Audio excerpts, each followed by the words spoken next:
पूर्व मंत्री पर एफआईआर दर्ज होने पर पूर्व सीएम कमलनाथ ने ट्वीट किया है। उन्होंने विरोध जताया है। बीजेपी लगातार गलत परंपराओं को जन्म दे रही है, ये बात कही। राजनीतिक बदलेबाजी की भावना से कार्रवाई की जा रही है। हमने कभी इस भावना से काम नहीं किया, ये कमलनाथ ने लिखा। मैं बीजेपी सरकार को खुली चेतावनी देता हूं, बाज आए अन्यथा हमें सड़कों पर उतरना पड़ेगा। तो सीधी सी बात है, पीएम की फोटो पर विवाद हुआ। एडिटेड फोटो लगाकर जीतू पटवारी ने ट्वीट किया, जिस पर एफआईआर दर्ज हुई और अब पूर्व सीएम कमलनाथ मैदान में हैं। उन्होंने कहा कि हमने कभी इस भावना से काम नहीं किया, बदलेबाजी की भावना से बीजेपी की सरकार काम कर रही है। साथ ही चेतावनी दी है कि बाज आए अन्यथा हमें सड़कों पर उतरना पड़ेगा। सड़क पर उतरने की चेतावनी पीसीसी चीफ मध्य प्रदेश के कमलनाथ ने बीजेपी को दी है। राजनीतिक बदलेबाजी की भावना से कार्रवाई की जा रही है, ये आरोप भी कमलनाथ ने लगाया। दरअसल ये पूरा मसला जुड़ा है जीतू पटवारी के एक ट्वीट से। पूर्व मंत्री जीतू पटवारी, जिन्होंने प्रधानमंत्री नरेंद्र मोदी की एक एडिटेड फोटो ट्विटर पर एडिटेड फोटो सोशल मीडिया पर जारी कर दी, जिसके बाद उन पर एफआईआर दर्ज हो गई। और इस एफआईआर के बाद कांग्रेस के नेता लामबंद हो गए हैं। आज डीआईजी से मुलाकात करेंगे इंदौर में कांग्रेस के बड़े नेता। दूसरी तरफ पूर्व सीएम कमलनाथ ने ट्वीट कर विरोध जताया। उन्होंने कहा कि चेतावनी दे रहे हैं, खुली चेतावनी। मध्य प्रदेश की सरकार को, भाजपा सरकार को खुली चेतावनी कि बाज आए नहीं तो सड़कों पर उतरना पड़ेगा।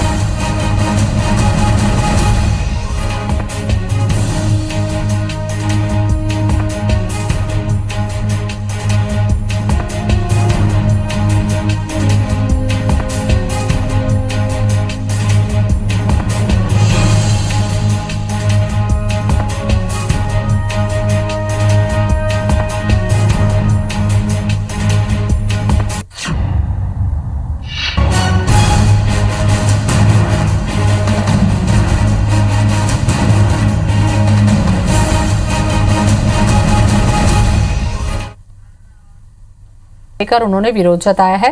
भाजपा प्रदेश में निरंतर गलत परंपराओं को जन्म दे रही है। राजनीतिक बदलेबाजी, दबाव, दुर्भावना की राजनीति और द्वेष भावना से काम कर रही है। भाजपा जनता का विश्वास खो चुकी है, इसलिए बौखलाहट में ये सभी बातें कर रही है। सरकारें आती जाती रहती है, हमने कभी इस भावना से काम नहीं किया। भाजपा की राह पर चलते तो कई भाजपाइयों पर एफआईआर दर्ज हो चुकी होती। हमारे नेताओं, जनप्रतिनिधियों और कार्यकर्ताओं को चुन चुन कर निशाना बनाया जा रहा है। सोशल मीडिया पर काम करने वाले हमारे लोगों को डराया और धमकाया जा रहा है। मैं भाजपा सरकार को खुली चेतावनी देता हूं कि घृणित राजनीति से बाज आए अन्यथा हमें सड़कों पर उतरना पड़ेगा।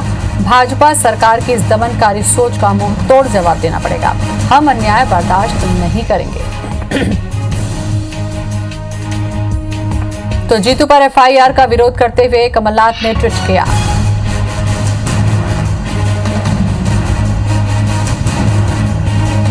राहुल कोठारी हमारे साथ में जुड़ चुके हैं, बीजेपी प्रवक्ता। राहुल जी, जीतू पटवारी पर एफआईआर की नौबत आई और कमलनाथ का ये ट्वीट आया है कि इस तरीके से बदलेबाजी की जो राजनीति हो रही है उससे बाज आने की खुली चेतावनी उन्होंने दी है। देखिए, मुझे खुशी है इस बात की कि इस पूरे मसले पर बात करने के लिए आपने मुझे उपयोग किया। और मैं जिस तरीके से आपको बताना चाहूंगा कि मैं खुद जब भारतीय जनता पार्टी की सरकार थी और उस समय जब कांग्रेस पार्टी की सरकार मध्य प्रदेश में हुआ करती थी, तब मैंने एक बहुत छोटा सा मजाक जो है ट्विटर पे किया था और उसके बावजूद मेरे ऊपर जो है इंदौर में एफआईआर दो दर्ज करा दी गई थी। तो कुल मिला के कांग्रेस पार्टी जो है अपने गिरेबान में नहीं देखती कि वो कब क्या कर रही होती है, लेकिन जब दूसरा व्यक्ति जो है किसी भी बात को लेकर आगे बढ़ता है तो उसको ये सब बातों में आक्षेप नजर आता है। हमें लगता है जीतू पटवारी जी को इस बात को समझ लेना चाहिए कि वो चुने हुए विधायक हैं, उनकी अपनी एक गरिमा होती है और उन्हें अगर राजशाही समझ में नहीं आती, राजतंत्र लोकतंत्र में जिस तरीके से काम किया जाता है, आज मुझे लगता है कि जिस तरीके से आदरणीय प्रधानमंत्री मोदी जी का पूरे मामले में असम्मान किया गया, उसको देखते हुए ये मामला बहुत बड़ा होना था। लेकिन कुल मिला के अब जो एफआईआर दर्ज हुई है तो उनको इस बात पे अपना स्पष्टीकरण देना चाहिए और आगे कुल मिला के ऐसी कोई बात ना दोबारा करें, इसकी भी चिंता उन्हें। लेकिन कमलनाथ जी का ये भी कहना है राहुल जी कि अगर इस तरीके से हम बदले की भावना से काम करते होते अपनी सरकार के समय में तो न जाने कितने बीजेपी के लीडर्स पर एफआईआर दर्ज हो चुकी होती। नहीं, मैंने आपको बताया कि मेरे खुद के ऊपर उन्होंने एफआईआर दर्ज कांग्रेस पार्टी ने कराई, कई बार कराई है। प्रज्ञा सिंह ठाकुर जी का चुनाव हो रहा था उस दौरान भी कराई है। तो इस तरह से कांग्रेस पार्टी ये ना बताए कि भारतीय जनता पार्टी को किस तरीके से काम करना है, लेकिन जो विषय अत्यंत गंभीर होगा, देश की सुरक्षा से जुड़ा हुआ होगा, देश के प्रधानमंत्री जी के बारे में होगा, उस पर तो निश्चित रूप से हम लोग हमेशा चिंतन मनन करेंगे। और यदि सरकार ने इस पूरे मामले में जो कार्यवाही करी है उस पर किसी भी तरह की उनकी आपत्ति हो तो वो निश्चित रूप से हाईकोर्ट की शरण ले सकते हैं। लेकिन मैं आपको बहुत साफ साफ बताना चाहूंगा कि मसला जो है इस पर आगे आकर भी इनको प्रण लेना चाहिए कि इस तरह की घटनाएं बार बार ना करें, क्योंकि जीतू पटवारी जी पहली बार ऐसी कोई काम नहीं कर रहे हैं। लगातार उनकी आदत बन गई है, उनका शगल बन गया है इस तरह का मजाक उड़ाने का, माहौल बनाने का। और कुल मिला के जो कांग्रेस पार्टी ने उनकी बुरी गत कर रहा है कि उनको इंदौर तक पूरा अपने आप में सीमित कर दिया है, उसको लेकर वो अपने आप का प्रोफाइल बढ़ाने के लिए ये सब काम करते हैं। मुझे लगता है उन्हें इस बात को समझ लेना चाहिए कि ये सब कृत्य करके जो है राजनीति में कोई अपना स्थान नहीं बना पाता। यदि अपना स्थान बनाना है तो आए, भोपाल में रहें, भोपाल में काम करें, मीडिया प्रभारी के रूप में कांग्रेस कार्यालय बैठे, यही मेरा आंसर। ठीक है, आप बने रहे हमारे साथ में। कांग्रेस से भी जुड़ चुके हैं रवि सक्सेना हमारे साथ में जुड़ चुके हैं। रवि जी, जैसा कि राहुल कोठारी से हमने बात की, राहुल जी का कहना है कि व्यक्तिगत तौर पर मैंने मजाक के तौर पर ट्वीट किया था, उसके लिए FIR दर्ज हो गई है, तो ये तो होती ही रही है, इसमें नयापन क्या था? ये बदले की राजनीति कैसे है? देखिए, मैं आपको एक बात कहना चाहता हूँ कि अगर मजाक में कोई ट्वीट हुआ है और उस पर FIR हो रही है तो इसको मजाक में तो नहीं लिया जा सकता है। FIR तो हुई है ना, तो ये बदले की कार्रवाई नहीं है तो और है क्या? राहुल कोठारी जी नहीं, उनका ये कहना है कि कांग्रेस ने भी FIR दर्ज की थी। नहीं, देखिए, मेरा ये कहना है कि राहुल कोठारी जी पर या किसी भाजपा नेता पर हमने कभी भी इस तरह का बदले की राजनीति में नहीं किया। उनने कुछ गलती की होगी वो बात अलग है, पर जब से आप देख रहे हैं शिवराज जी की सरकार इस मध्य प्रदेश के अंदर आई है और पिछले दरवाजे से आई है, चोरी करके आई है, डकैती करके आई है, गद्दारों के दम पर सरकार बनाई है, ऐसे लोग आज बदले की भावना कर रहे हैं जिनको आदेश ही नहीं मिला था। इस प्रदेश की जनता ने जिनको ठुकरा दिया था, कांग्रेस पार्टी की सरकार बनाई थी, कांग्रेस पार्टी को मताधिकार दिया था, आज उनको इस तरह से प्रताड़ित कर रहे हैं। तो मैं समझता हूं कि ये भारतीय जनता पार्टी केवल और केवल बदले की राजनीति करना पूरे मध्य प्रदेश की बात नहीं है, पूरे देश में वो यही काम कर रहे हैं। चाहे राजस्थान की बात हो, चाहे कर्नाटक की बात हो, चाहे मेघालय की बात हो, चाहे मणिपुर की बात हो, चाहे गोवा की बात हो, हर जगह इसी तरह की राजनीति कर रहे हैं, लोकतंत्र का गला घोंट रहे हैं, लोकतंत्र की हत्या कर रहे हैं। बताइए राहुल जी, बदले की भावना से बीजेपी आई, पिछले दरवाजे से आई, गद्दारी करके आई, ये तमाम आरोप तो है ही बीजेपी पर अभी। नहीं, देखिए, रवि सक्सेना जी किसी भी तरह के आरोप लगाते रहे, लेकिन ये कोई भी आरोप सर्वमान्य नहीं है। जिस तरीके से कांग्रेस पार्टी की सरकार आप नहीं मानने, आपके ना मानने से क्या होगा? इस प्रदेश की जनता के सामने आपकी हकीकत बदला लेना आपका जो साल चरक का चेहरा जिसकी बात करती है पार्टी, आज उसका सारा का सारा चेहरा, जिस तरीके से लगातार चेहरा जो है वो लोगों के सामने कांग्रेस पार्टी की बौखलाहट अब साफ है, क्योंकि उनको जो है कहीं ना कहीं अपना घर संभाल नहीं पाया। रवि जी, क्या ये कांग्रेस की बौखलाहट है कि आप अपना घर संभाल नहीं पाए, इसलिए इस तरीके से बातें हो रही है? रवि जी, राहुल जी का कहना है कि कांग्रेस अपना ही घर संभाल नहीं पाई है, ये उनके अंदर का एक वो है फ्रस्ट्रेशन। नहीं, मैं आपको क्या कह रहा हूँ कि हमारा घर संभाला नहीं संभाला, पर आप तो अपना घर संभाल लो, अपने कार्यकर्ताओं को संभाल लो, अपने नेताओं को संभाल लो, जिनकी छाती पर कांग्रेस के गद्दारों को बिठाकर उनका गला घोट रहे हो, जिन्होंने आपके यार थे, आज गद्दार दिख रहे हैं आपको।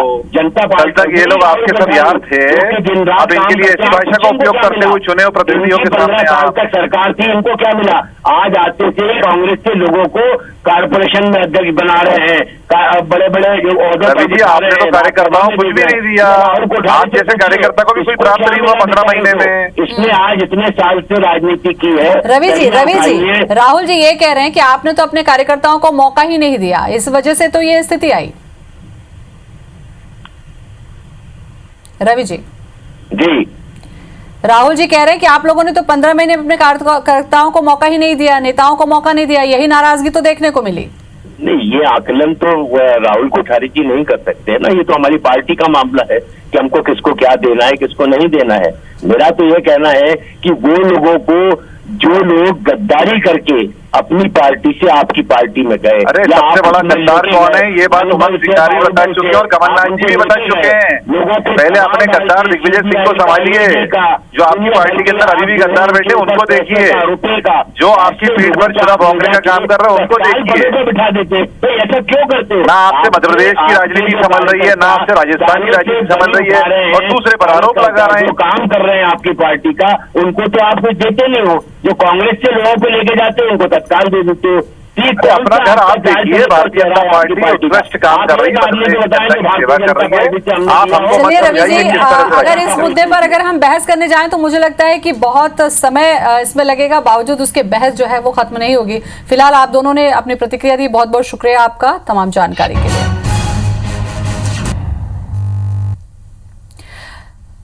तो इंदौर से बड़ी खबर, जीतू पर एफआईआर के मामले पर, पटवारी पर एफआईआर को लेकर कांग्रेस ने मोर्चा खोल दिया है। मीडिया से उन्होंने क्या कहा ये भी देख लेते हैं। आज हम पे कम से कम सभी नेताओं पे 6-7 मुकदमा लग गया।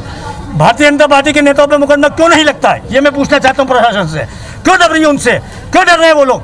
या तो उनसे नहीं नौकरी करते मतलब नौकरी छोड़ के चले जाएं, पर इतने दबाव की राजनीति में ये कैसे चलेगा देश, कैसे चलेगा प्रदेश? अभी क्या बात हुई साहब? अभी हम लोगों ने ज्ञापन दिया उनको और हमने मांग करी है कि इन 9 लोगों पे मुकदमा दर्ज करा जाए, और हमने with proof, with CD, with proof हमने उनको ज्ञापन सौंपा है।